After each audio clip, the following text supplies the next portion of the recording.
Renungan Pagi, Christ Triumphant atau Kristus yang Menang oleh Ellen G. White, 6 Desember 2025.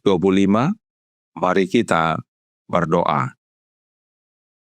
Bapa kami yang di sorga, Allah pencipta langit dan bumi, laut dan segala isinya, Allah yang maha besar, maha kuasa, sumber segalanya, yang kami sembah selalu melalui anak-Mu yang tunggal, Yesus Kristus.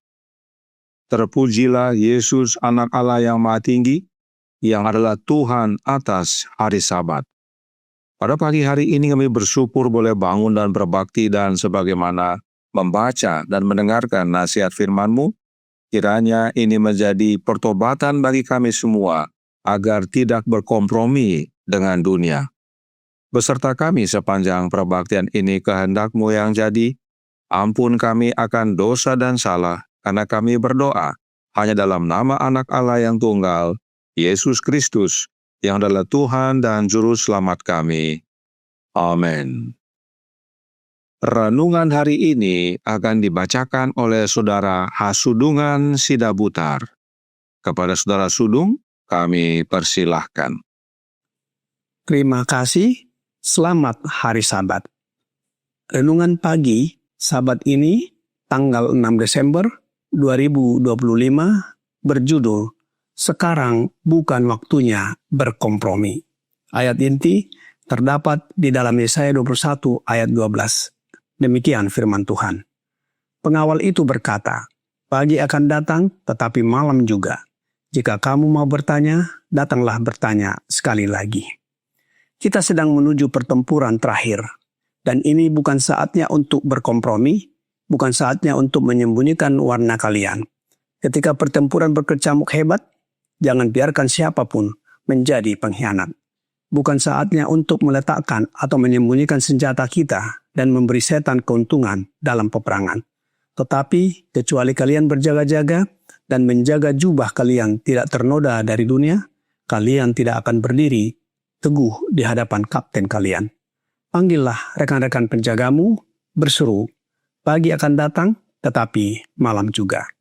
Sekarang bukan saatnya untuk mengendurkan usaha kita, untuk menjadi tumpul dan tanpa semangat, bukan saatnya untuk menyembunyikan terang kita di bawah gantang, untuk mengucapkan hal-hal yang manis, untuk bernubuat tentang tipu daya. Setiap kekuatan harus digunakan untuk Allah. Anda harus mempertahankan kesetiaanmu, bersaksi bagi Allah dan kebenaran. Janganlah kamu disesatkan oleh saran apapun yang mungkin diberikan dunia. Kita tidak boleh berkompromi. Ada masalah yang nyata di hadapan kita, yang sangat penting bagi umat sisa Allah hingga akhir sejarah bumi ini, karena kepentingan kekal terlibat di dalamnya. Tepat di ambang krisis, bukanlah saatnya untuk ditemukan dengan hati yang jahat dan tidak percaya yang menjauh dari Allah yang hidup. Kemurtadan awal dimulai dengan ketidakpercayaan dan penyangkalan terhadap kebenaran, tetapi kita ingin menang. Kita harus mengarahkan mata iman dengan teguh kepada Yesus, Sang Kapten keselamatan kita. Kita harus mengikuti teladan Kristus dalam segala hal yang Yesus lakukan di bumi. Dia memiliki pandangan yang tertuju pada kemuliaan Allah. Keilahian dan kemanusiaan dipersatukan di dalam Kristus, agar dia dapat menyatakan kepada kita tujuan Allah dan membawa kita ke dalam persatuan yang erat dengannya. Persatuan ini akan memampukan kita untuk mengalahkan musuh, karena melalui iman kepada Kristus, kita akan memiliki kuasa ilahi. Jumlah kita bertambah, fasilitas kita diperluas, dan semua ini menuntut persatuan di antara para pekerja dan pengabdian penuh serta pengabdian sejati kepada tujuan Allah. Tidak ada tempat dalam pekerjaan Allah bagi pekerja yang setengah hati, bagi mereka yang tidak panas maupun dingin. Para penjaga di tembok-tembok Sion harus waspada dan tidak tidur siang maupun malam.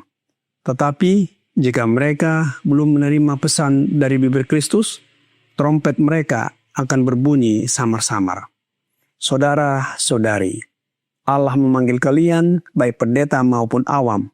Dengarkanlah suaranya yang berbicara kepada kalian melalui firman-Nya. biarlah kebenarannya diterima ke dalam hati kalian, agar kalian dirohanikan oleh kuasanya yang hidup dan menguduskan. Kemudian, biarlah pekabaran yang jelas untuk masa ini disampaikan dari penjaga ke penjaga di tembok-tembok Sion. Dikutip dari manuskrip 152 tahun 1897. Demikian bacaan renungan pagi Sabat hari ini. Terima kasih, Tuhan Yesus memberkati.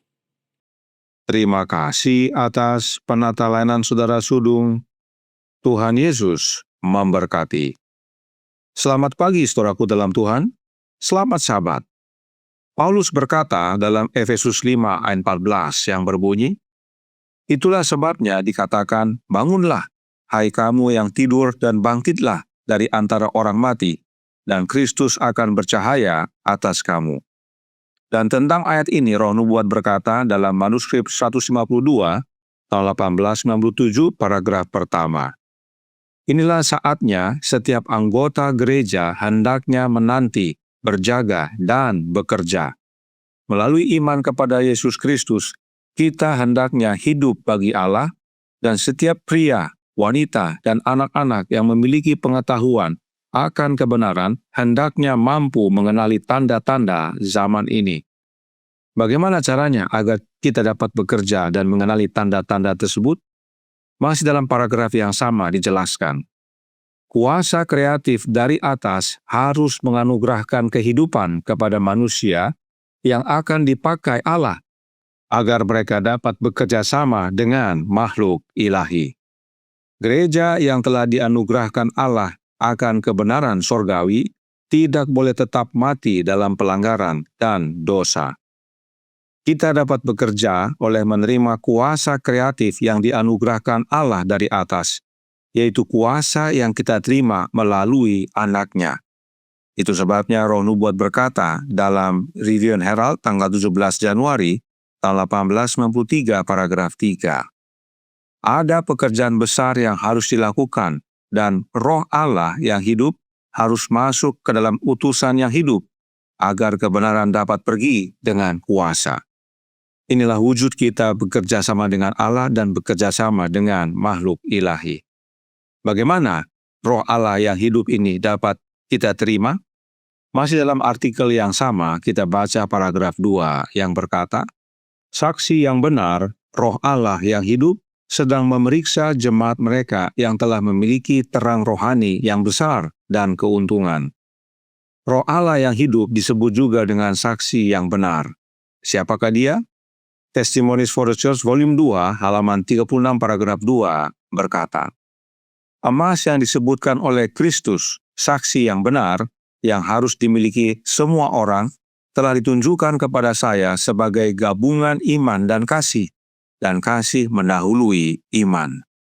Jadi, agar kita dapat bekerja bagi Allah untuk kabarkan kepada dunia akan kedatangan Kristus yang tidak lama lagi, adalah dengan menerima kuasa kreatif dari Allah, yaitu dengan menerima Roh Allah yang hidup yang disebut juga saksi yang benar, yaitu Yesus Kristus.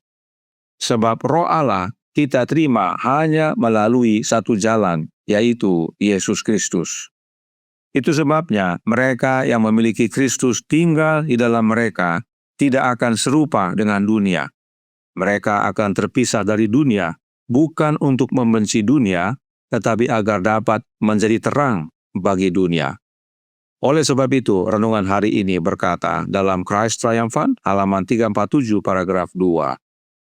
Kita sedang menuju pertempuran terakhir, dan ini bukan saatnya untuk berkompromi. Bukan saatnya untuk menyembunyikan warna kalian. Ketika pertempuran berkecamuk hebat, jangan biarkan siapapun menjadi pengkhianat. Bukan saatnya untuk meletakkan atau menyembunyikan senjata kita dan memberi setan keuntungan dalam peperangan, tetapi kecuali kalian berjaga-jaga dan menjaga jubah kalian tidak ternoda dari dunia, kalian tidak akan berdiri teguh di hadapan kapten kalian. Panggillah rekan-rekan penjagamu, berseru, pagi akan datang, tetapi malam juga. Mereka yang menerima kuasa dari Yesus tidak akan berkompromi dengan dunia. Mereka yang memiliki Kristus tinggal dalam hidup mereka tidak akan berkompromi dengan praktek-praktek dunia. Mereka menjadi saksi yang penuh kuasa bagi Yesus. Dengan memiliki Kristus tinggal dalam hidup kita tidak hanya berjaga, tapi juga bekerja, yaitu mengabarkan kebenaran Allah dengan suara yang berbeda. Tuhan memberkati, saya bawa dalam nama Yesus. Amin. Mari kita berdoa. Bapa kami yang di sorga, Allah pencipta langit dan bumi, laut dan segala isinya, Allah yang maha besar, maha kuasa, sumber segalanya, yang kami sembah selalu melalui anak-Mu yang tunggal, Yesus Kristus. Terima kasih atas nasihat dan amaran pada pagi hari ini, bahwa sebagai umat-umat yang mengaku percaya kepada Engkau ya Bapa, kami tidak hanya menanti dan berjaga, tapi kami perlu bekerja. Sebab kami perlu amarkan dunia tentang kedatangan anak-Mu yang sudah tidak lama lagi. Karenanya tolong kami ya Bapa, karuniakanlah roh anak-Mu dalam hidup ini, dan biarlah kami semua yang percaya membuka hati, sebab hanya dengan memiliki rohnya Kristus, maka kuasa kreatif daripada-Mu ya Bapa, yaitu roh Allah yang hidup, kami dapat terima melalui saksi yang benar, yaitu Yesus Kristus. Maka kami pun dapat menjadi juru kabar yang penuh kuasa kepada banyak orang, dan teristimewa kami diubahkan hari demi hari menjadi serupa dengan Dia, dan saat Yesus datang kedua kali, kami layak untuk mewarisi kerajaan sorga. Beserta kami sepanjang hari ini kehendak-Mu yang jadi, ampun kami akan dosa dan salah, karena kami berdoa hanya dalam nama Anak Allah yang tunggal, Yesus Kristus, yang adalah Tuhan dan Juru Selamat kami. Amin.